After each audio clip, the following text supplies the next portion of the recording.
Hi class, it's me again, Mr. Sagani Magudo, and I will be your facilitator today. And welcome again to our Cookery class.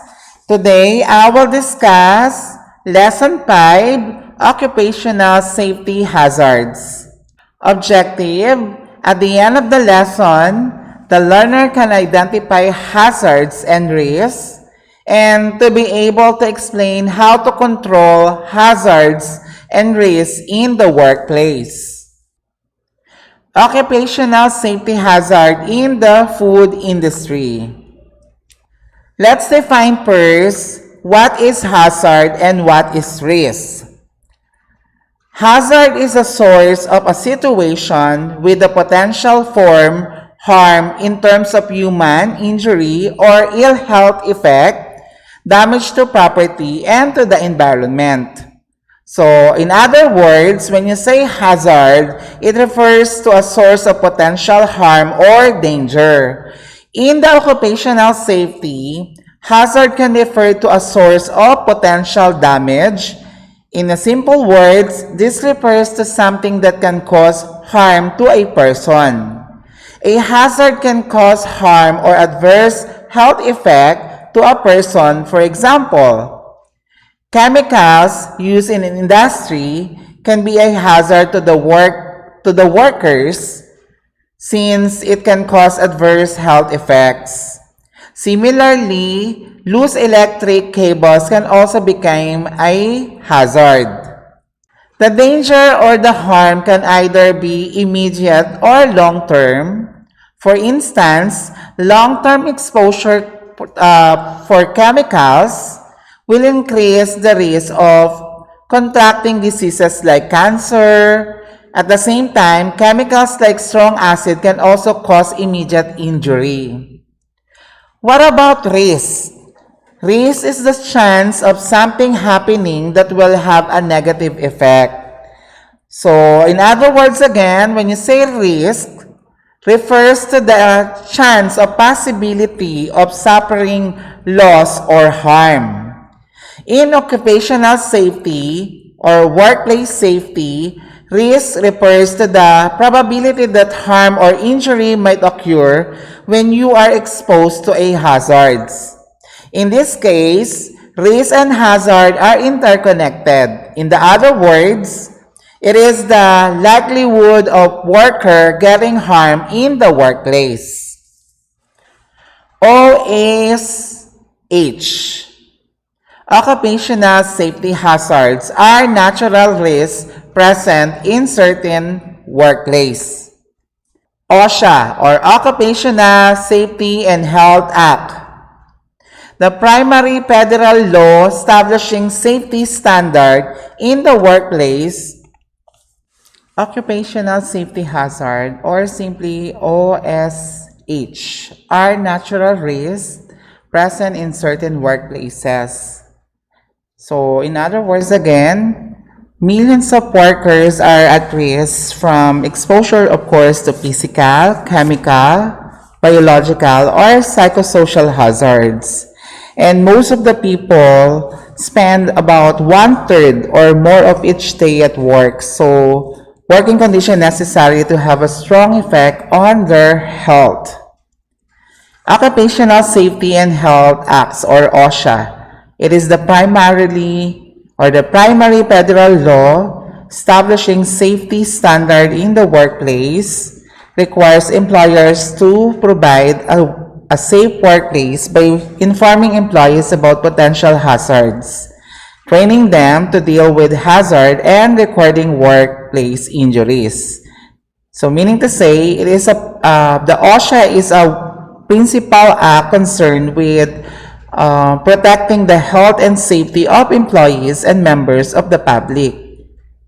With that, every employer has a legal obligations to ensure the safety and welfare of the employees.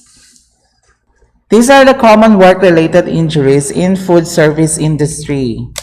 Number 1, we have burns. Burns is an injury acquired from contact with hot surfaces of an equipment like ranges, oven, deep fry or deep pot fryer, and some pots and pans. Number 2, cuts. It is a skin opening from accidental incision of sharp objects such as knife that can cause exposure to blood-borne pathogens such as Hep B and HIV. Number 3, slips, trips, and falls. Defective bladder, wet and slippery floors are the usual causes of this accident. Number 4, fires. Accidental ignition of hot oils and greases, paper materials that come in contact with the hot surfaces such as stove, poultry electrical equipment are the causes of fires. Number 5, ergonomic risk. It is the injuries from repetitive motion, the poor posture, and forceful motion or grips on an object. Number 6 is cleaning chemicals. Cleaning products such as bleaches, floor and oven cleaner may require the use of rubber gloves, of course for your safety. Number 7, the carbon monoxide poisoning. Carbon monoxide is produced by incomplete burning of solid liquid and gaseous fuels such as charcoal, and it causes death if there is improper ventilation. Number 8, heat stress. It is a heat exhaustion, and heat stroke can result from prolonged exposure to hot equipment. And then number 9, cold stress, or sometimes also known as the hyperthermia, and similar risks can result from working in, of course, the walking chiller or the walking wrap or freezers for a prolonged period of time. Another is, of course, the handling frozen food without preventive measures. Potential hazard in food service operations. Let's define first what is food safety hazard. Food safety hazard is a biological, physical, or chemical agents or condition in food that potentially cause an adverse human health effect. In short, when you say food safety hazard, it refers again to the biological, chemical, or physical hazard that can cause illness or injury when consumed along with the food.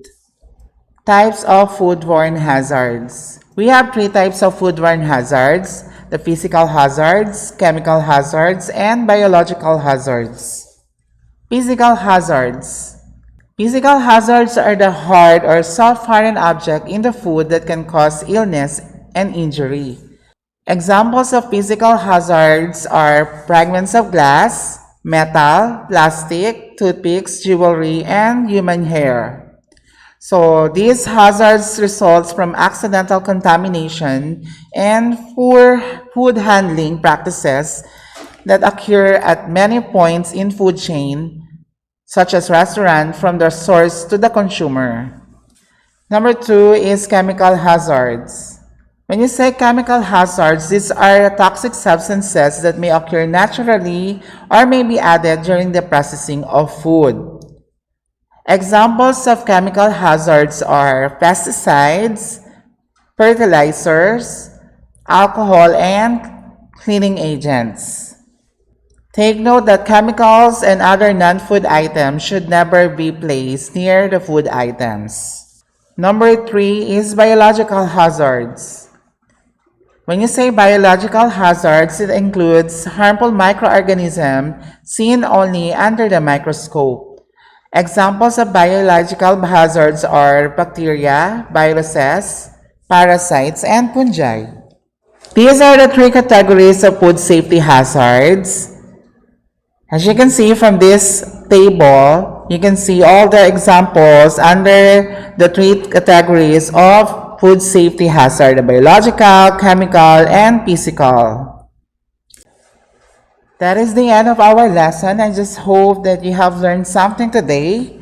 For your assignment, please do have an advanced reading on our next topic, Lesson 6, Prepare Stock, Sauces, and Soup.